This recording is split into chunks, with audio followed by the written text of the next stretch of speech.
Hello, listeners. Mallory Wilsey here, Chief Producer of the Enrollify Network, and I want to take just a moment to tell you about another show on our podcast network designed specifically for higher ed marketing leaders. Confessions of a Higher Ed CMO, hosted by Jamie Hunt, Chief Marketing Officer at Old Dominion University, has become an industry favorite. The show is sort of like a conference in a podcast, offering a blend of professional wisdom, innovative ideas, and personal anecdotes. Whether you're a higher ed marketer, a faculty member curious about the behind the scenes of university branding, or just someone with an interest in the intersection of education and marketing, the podcast is your gateway to the lesser known narratives of higher education. You can subscribe to the show by visiting podcast.enrollify.org or just search Confessions of a Higher Ed CMO wherever you get your podcasts. Compassion, connection, and communication. That's how Lisa Nichols sees employees getting more engaged in their work. There are multiple obstacles, however, to employee engagement. And with higher education battling reputation challenges, especially as an employer, there's a lot to figure out. We're going to learn from Lisa three things. One, she's going to discuss why employee engagement matters. Also, she's going to discuss the challenges specific to higher education, and she's also going to discuss how her 3Cs can address those challenges. Now, about our guest. Our guest is Lisa Nichols. She's the founder and CEO of Lisa Nichols Consulting, an employee engagement and retention firm that equips leaders to cultivate engaged and connected teams. And as always, don't forget to like and follow the podcast and give us some feedback. All right, here we go. It is episode 29 of I Want to Work There with our guest, Lisa Nichols.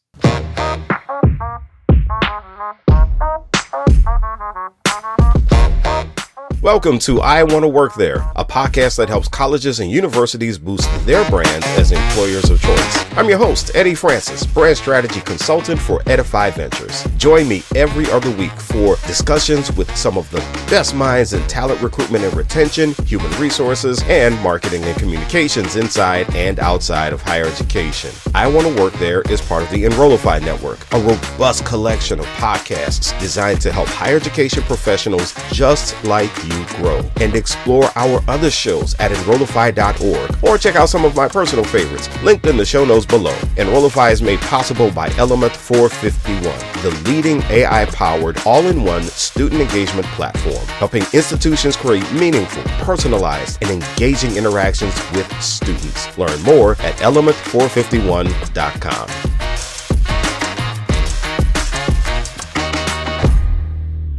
Thank you for joining me on I Want to Work There. I'm Eddie Francis. Joining me is Lisa Nichols. She's the CEO of Lisa Nichols Consulting. Lisa, how are you? I'm doing well. Thank you. How are you today? I'm doing good. I would complain. I don't think you want to hear it, though. So let's just get to the questions. I really like that you deal with employee engagement. That is something that for me is a bit of an Achilles heel in higher education. We want the employees, we want them to do a great job. But when it comes to engaging employees, there are a lot of folks in the higher ed space who just ask, why can't people just do their jobs? And with that being said, let's talk about your journey. How is it that you arrived to a space of dealing with employee engagement, and how did you just really start getting into it? Yes. Well, I had been coaching leaders throughout career changes and challenges for over 17 years. And as I had conversations with people, I realized that one of the biggest challenges that I would hear about is either their employees not being engaged or they themselves having trouble connecting and feeling disconnected, wanting to leave their roles. And so I realized that it makes an incredible difference when people are engaged, when they know that they have agency, when they feel that they're supported, they have the support and the tools that they need to do great work, and know that they're valued as humans. And so when those things happen, then teams can really do some pretty amazing things. And so I realize that that's a big challenge for not just in the higher ed space, but across multiple industries. There's been some talk about psychological safety. A lot of that is in higher ed right now, and a lot of folks are really starting to become more aware of it for unfortunate reasons. Is it safe to say that psychological safety is built into employee engagement already? I mean, employees are not going to be engaged if they don't experience psychological safety? Absolutely. When we don't feel that we have that safe space or we're unsure, if you're unsure, for example, that if you express an idea or an opinion, what the repercussions might be, then it holds you back from presenting your ideas because you're not sure that you're safe to do that. And so that is definitely a huge part of employee engagement. Why does employee engagement mean so much to you? Well, one thing that has been a driving factor for me for throughout my career is that I believe that everyone deserves a career they don't want to escape from. And we spend such a huge percentage of our lives in our careers working. So it matters because it affects every aspect of our lives and it affects such a large percentage of our time and our energy and everything. So I'm here because I really want to help more leaders create those environments that inspire their employees to do their best work, to keep growing. And I think that everyone benefits when that happens. That is so interesting for you to phrase it as you want people to be in a career that how did you put it, that they don't want to have to escape from? Exactly. Yes. Oh, golly. Because when I think back to the opportunities that I have had as a communications marketing director in higher ed, I've had the opportunity to do it 3 times, 3 different institutions. All 3 times, I worked really hard to tie my identity to those roles and those institutions. And I didn't want to escape from any of them because I really enjoyed the institutions themselves. Now, my relationship with leadership might have been a little bit different, but it was the institutions that really meant so much for me. And so I felt that I was a really engaged employee, but it was really more to the institution itself. When you take a look, and I do want to ask you specifically about encounters that you've had with folks in higher ed, but in terms of leadership and that concept of, you want people to not feel like they have to escape from it. When people are feeling that pull, when they are maybe committed to the work or the mission, I mean, we're mission driven in higher ed, just like in the nonprofit sector. So when we feel that pull to the work or to the institution, but then in the other direction, we may not necessarily have the greatest experience with the leaders on campus. How does that impact employee engagement? That is, unfortunately, it's something that I've seen a lot. Yeah. And to your point, it happens in the nonprofit space, any organization that is really mission driven, that people are very committed. It's a little bit of a dangerous situation because when we're really committed to the mission, sometimes we accept things that we shouldn't accept as far as how we're being valued or not valued, or we can take on pressure that is not healthy in those environments. And that definitely, you might be very engaged and very committed to the work, but at some point that often leads to burnout and frustration. And we just had an episode about burnout. And so, it's really unfortunate when the employee experiences, it seems, these competing interests. One interest is the organization or the institution itself. The other interest is trying to figure out how to get on the same page with leadership. So let's talk about higher ed. You have worked with people in higher education as far as engagement is concerned. What are some of the underlying issues that you have found? Well, in my opinion, in the higher ed space, there are some unique challenges. One of those being the hierarchy. It's very much, there's a natural separation and can be a barrier between people that are at different levels, different titles, different degrees. So like I was mentioning earlier, that can hold people back. Maybe they might not contribute what they actually have to add to the conversation, their insight, their ideas. They might not be engaged in that way because they're at a lower level in the hierarchy, and it might not be valued in the same way that someone who's at a higher level in the hierarchy, if they would have that same idea. So I think that's one of the big challenges. I've also noticed that for higher ed institutions, sometimes it can be very siloed, with departments focused on their own projects, their own world so much. There's not a lot of connection, not a lot of unity among them. And I think the third issue that I've seen a lot is a challenge with internal communication. Yeah. And when there's a lack of that consistent message, there's a lack of clarity, then that can lead to a lot of frustration and really hurt effectiveness, productivity, not to mention morale, of course. You know, it's so funny. We actually have a podcast on this network called Breaking Silos. So, there you go. Shane Baglini. So promotion to my colleague, Shane Baglini. And also we have another podcast called Confessions of a Higher Ed CMO. And the host of that podcast, Jamie Hunt, she ends every episode by saying, let's go bust some silos. And so on the marketing side of it, the marketing communication side of it, you know, we are very committed, a lot of us, to wanting to break up the silos or figuring out how to make one big silo, whatever we need to do.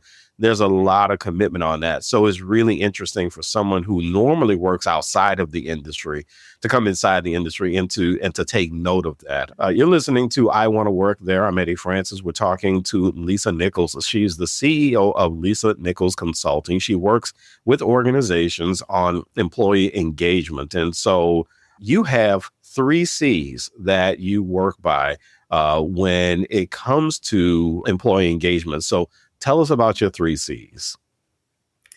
Yes, my 3 C's are compassion, connection, and communication.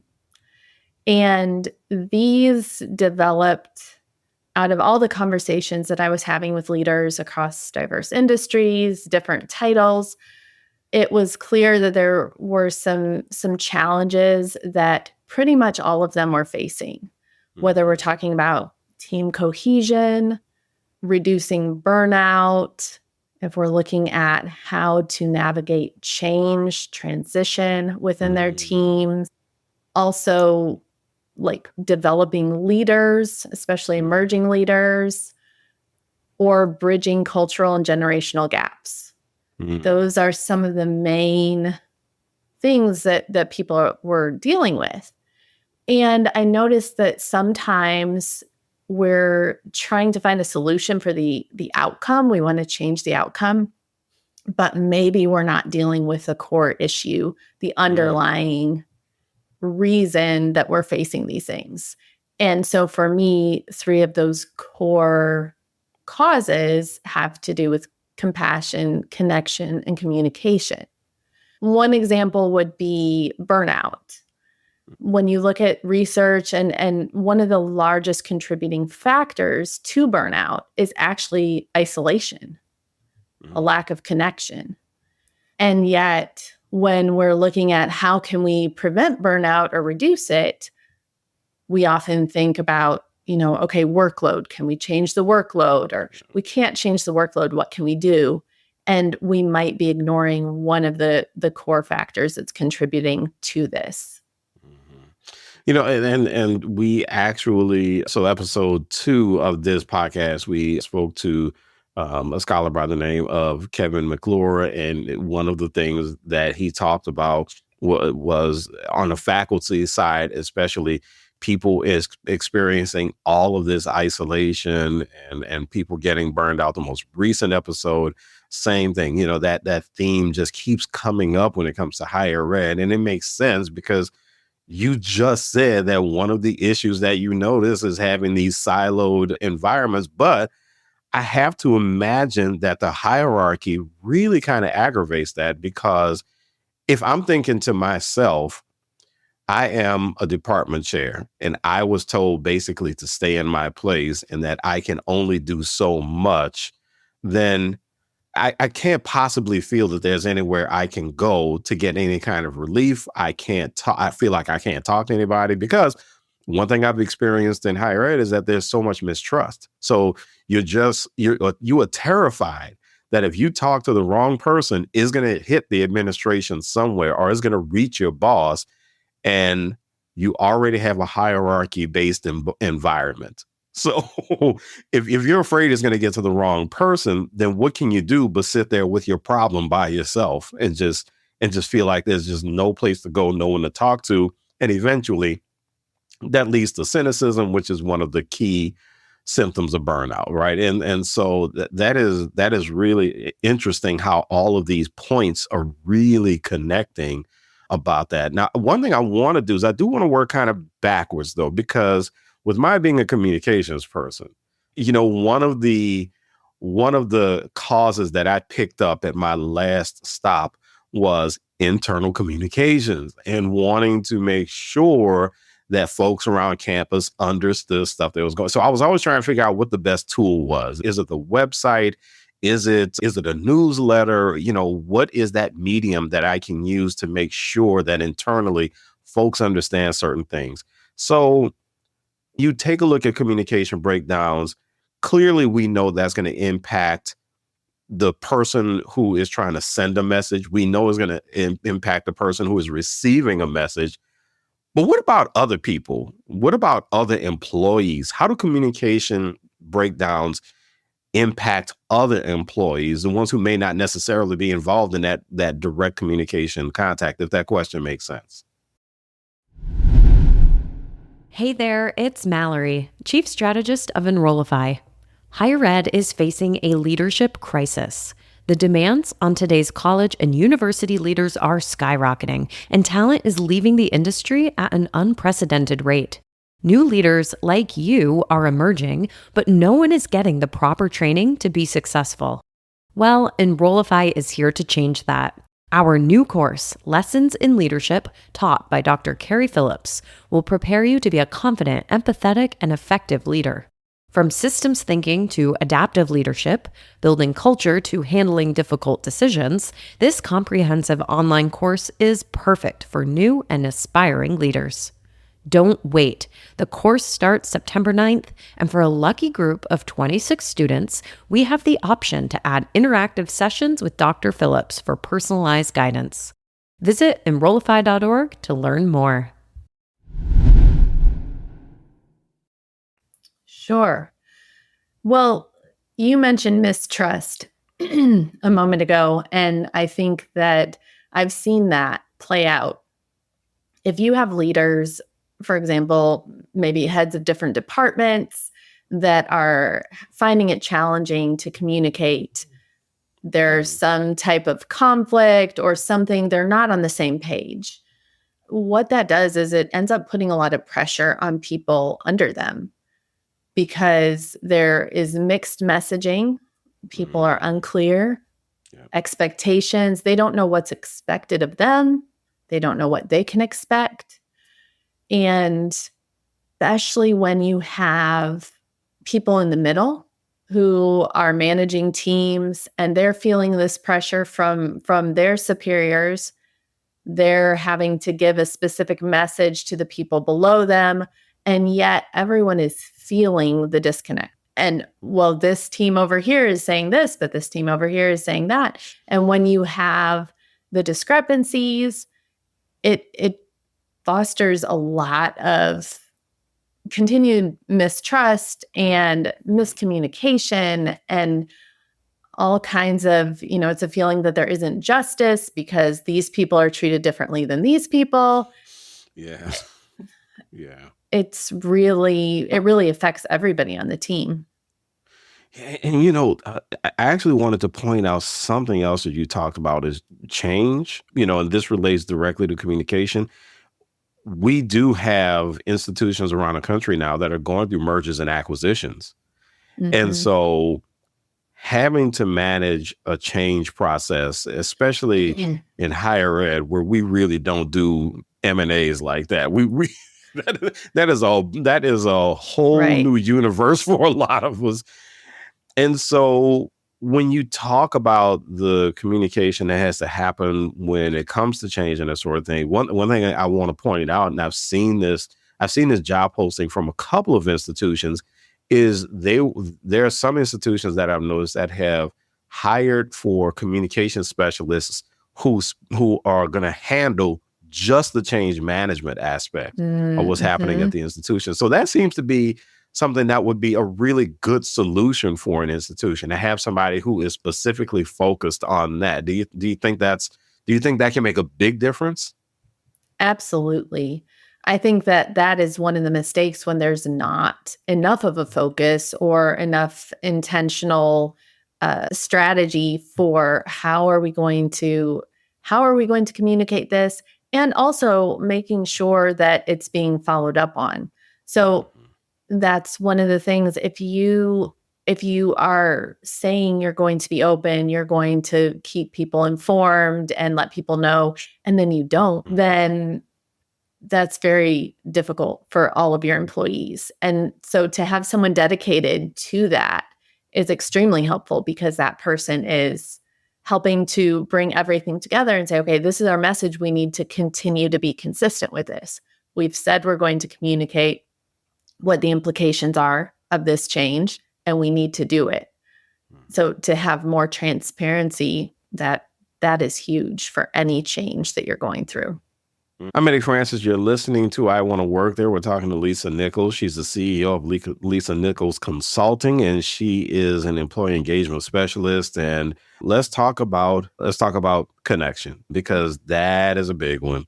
Well, before we get to connection, let's talk about compassion, actually, because compassion is one. Again, I mentioned this a little earlier. There tends to be this attitude in higher ed a lot of times of people saying, hey, just do your job. Just get over it. You'll be fine. We'll be fine. If everyone just keeps moving forward, everything will be just fine. So and this may seem like an obvious thing, but I really want to hear from you. How does having compassion, first of all, where does it need to come from? And how can it lend to enhanced employee engagement? Mhm. Well, for me, part of this is informed by my own experience as well, because I'm a high achiever and I'm Mm. recovering from viewing harshness as the key to success. So, Join the club. right? Yeah. I think it's very common for so many of us, especially when we're high achievers. We're used to doing a lot, we're used to doing it well. And we think that it's because I've put pressure on myself or someone else put pressure on me. That's why I'm excelling. And what I've found is embracing self compassion, which sounds a little like, oh, this is like fluffy or something, but it's very practical. Yeah. Because for many of us, and I think particularly when you're in a leadership role, you have people under you that you are taking care of in a way, you're responsible for. You have demands, you have people requiring things of you. And it is very easy to overlook how that might be affecting you. And especially when you're dealing with a change, some type of transition, this change management that we're talking about, you might be the person who is enforcing certain things or bringing about this change. And there might be a lot of frustration on your team. Yeah. People don't like the change. So I had someone that I was working with, and this was a scenario in the organization, is that they were going through some changes. And the person I was working with did not have the authority to change these decisions, right? So she had to enforce everything with her team. There was a lot of frustration. And her mentality was just, I mean, what she would say to me is, well, we just have to do it. I don't like it either, but we have to do it. And it was hard for her to identify with the experience, like how this is impacting the lives of her team members. Yeah. But I think the underlying reason was she wasn't allowing herself to understand how it was impacting her. She was in a really hard situation. She didn't like the change either, but she had to enforce it. People were frustrated. She likes to support her people. She didn't want them to be frustrated. She wants them to feel like they have everything they need to do their work. And yet she was in this really hard situation. And so for her to take some time and reflect on, what does this mean for me? How is this affecting my life, my career? That is transformational. Because once you can say, this is really hard for me, and it's just, I don't like this situation, I feel pressured, whatever you're feeling, then it opens you up to be able to understand maybe a little bit of the experience that someone else might be having, or to allow them to voice that and to recognize this is really challenging, rather than to say, well, we just have to do it, right? Sure, maybe there are some strategies, there are things we can do to make it easier, but the first step is acknowledging that we need compassion. We need patience right now because it is really hard. Before I get to the last question, I want to get a raw reaction from you. I don't know if you know this, but do you know what the average length of time a college president is serving these days? It is just under 6 years. That is the average length of time. So that means for a lot of colleges and universities, every 5 to 6 years, they're experiencing a presidential change. So huge. Yeah. I mean, so how can someone experience a consistent sense of connection? How can they experience a consistent sense of communication? And I always say this because there was one transition where all the folks were saying, oh, we're so glad this president is leaving. And I said, I'm just going to be honest with you. Be careful of the jerk you're getting rid of, because the next jerk might be a bigger jerk. And I said, you just never know. And they say, oh, no, they can't be worse than this one. And sure enough, this next person came in and everybody goes, I can't believe it. I can't believe it. This person is just wacky. And so with an institution, and there are some institutions that I know of one institution whose president was there for 2 years and that person just resigned. And so in situations like that, how much does that impact employee engagement? Of course, that's going to impact every employee because it's such a huge change. And to go through that makes it all the more important to me to have that foundation, to have the compassion, to have the connection, to have the communication. Because when you have a strong foundation, when people feel supported, they feel like they have a voice, that they're able to be part of moving forward, that is like that, it transforms the way they experience that transition. Well, not to mention it's hard to feel engaged if you feel like you're going to lose your job too. I mean, because on the staff side at colleges, on the faculty side, it may not be as big a deal. On the staff side, it is a huge deal because marketing and communications, we're often one of the first groups to go because the new president comes in and says, oh, nope, I have a whole new way I want to market this place. And you are not going to fit into that plan. And so, yeah, I mean, so if I'm sitting there terrified for my job, I don't even want to be an engaged employee. I don't know what it means. I never heard of it. It's like, no, it's not going to happen for me. It's the more that you feel that uncertainty, the harder that it is. Yeah. And that's where transparency is huge as much as possible. Even if it's bad news, even if the new president comes in and says, listen, I may not keep all of you. At least you kind of know what you're dealing with. You can make your own decisions. There are ways to help.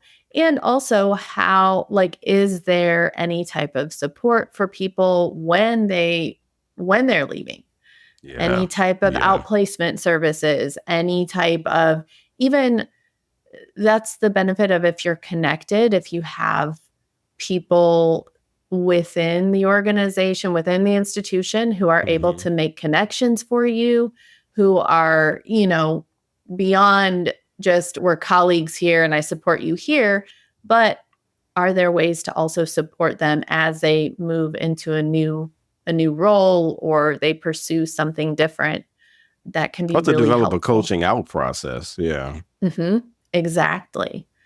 That is especially in times when there's a big reduction in staff that I've worked with people in those scenarios, and it's very challenging. It's very unsettling. People can feel insecure about their abilities. And so to have support as they leave, that's huge. Yeah.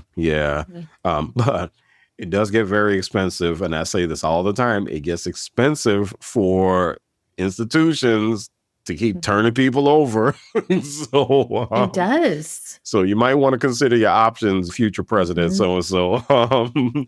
So let's talk about the way forward. I always ask my guests what they believe the way forward would be so that colleges and universities can position themselves as employers of choice, so that they can have these great employee ambassadors, or they can really, really boost their employer brand. And so let's end on connection. So you have, let's say you have that administration that is very aware and they want to make sure that they are fostering a sense of connection among faculty and staff. Where do you think that they can begin that process of fostering that sense of connection? The beginning is to invest time and energy into building those authentic relationships among team members, between leaders and their teams, and between departments. The more that you create opportunities for people to actually connect and collaborate, the more that it becomes a sense of we're all in this together. Then you have the team is able to accomplish more than it's able to be more than the sum of its parts. So they can accomplish more as a team than they could have as individuals. So I think it really takes that intentionality. One of the challenges sometimes when organizations want to improve the connection. One example, I was working with someone who said, we're trying to build connection. We want the team. We want people to have relationships with each other. So we're holding these happy hours once a quarter. But people don't really come. So what can we do? They don't want to come. And I asked, what are you doing during the workday to give them opportunities to connect? That's a great question. Yeah. Because essentially what was happening is they weren't really connecting. They weren't really working closely together, getting to know each other on a personal level. And then they're being asked to give up time outside of work, give up an evening, and come hang out with people that you don't really know. Or I don't drink. Or that, right. Exactly. And so then your whole connection, if it's all based on something that is outside of work hours or something that is an activity that not everyone's going to be want to participate, then it makes it really challenging. And so that's why I say, like, investing that time and energy, it is time well spent to have actual opportunities for people, whether you pair people up and every month you're paired up with someone new and you're just getting to know them, whether you have pair people up on projects that don't normally work together. It can look a lot of different ways, but to be very intentional about doing that, incorporating it throughout the workday, throughout your normal activities. So it's not something separate. It's actually part of why you're here and what you're doing together. And so that's the number one thing that I recommend. And then also in a university, can you find ways to flatten the organization a bit where there's more equal opportunity for people to contribute, to share, to ask questions, and kind of remove some of those barriers that you have from the hierarchy? Like, what are ways that you can do that? I think that would be where I would start with connection. Well, Lisa, if anyone wants to get in touch with you and find out more about what you do, how can they get in touch with you? They can reach out, connect with me on LinkedIn. I think my LinkedIn will be in the show notes. Yep. We'll have it in the show notes. Absolutely. That's perfect. They can also visit lisanicholsconsulting.com and check out some of my resources there. All right. Lisa Nichols, she's the CEO of Lisa Nichols Consulting. Lisa, thank you so much for joining me on I Want to Work There. Thank you so much. I appreciate it.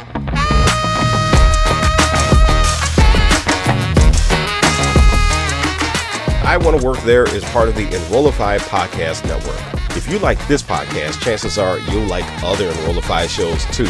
Our podcast network is growing by the month, and we've got a plethora of marketing, enrollment, and higher ed technology shows that are jam-packed with stories, ideas, and frameworks, all designed to empower you to be a better higher ed professional. Our shows help higher ed marketers and admissions professionals find their next big idea and feature a selection of the industry's best as your hosts. Learn from Jamie Hunt, Mallory Wilsey, Seth Odell, Dave Kibbles, Jenny Lee Fowler, and so many other of your favorite leaders in higher ed. Enrollify is made possible by Element 451, the leading AI-powered all-in-one student engagement platform, helping institutions create meaningful, personalized, and engaging interactions with students. Learn more at element451.com.